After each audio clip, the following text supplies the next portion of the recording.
গতকাল রাত্রে আমরা 11:30টার দিকে সংবাদ পাই যে ওই ধুলিগাতি স্কুলের মাঠে একটা ছেলেকে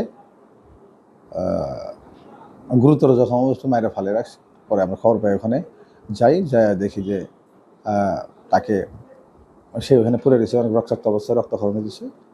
তাকে অন্যান্য ইয়েভাবে তাকে পরে ইয়েদের সহায়তায়, যে তার পরিবারের যে ভিকটিম রেয়াজুল, তার পরিবারের সহায়তায় তাকে আমরা হসপিটালে, অভয়নগর সদর হসপিটালে আনার পর ডাক্তার তাকে মৃত ঘোষণা করেন। তো এগুলা খোঁজ নিয়ে জানা যায় যে ভিকটিম, তার নামে, তারও পিসিবিআর ভালো না, তার নামে অনেকগুলো মামলা আছে।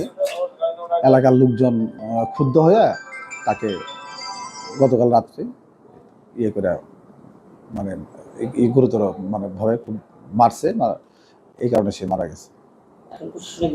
হ্যাঁ, প্রশাসনিকভাবে আমরা একটা হত্যা মামলা নিচ্ছি। এটা প্রক্রিয়াধীন। এইভাবে 3 জন আসামি অ্যারেস্ট করছি আমরা।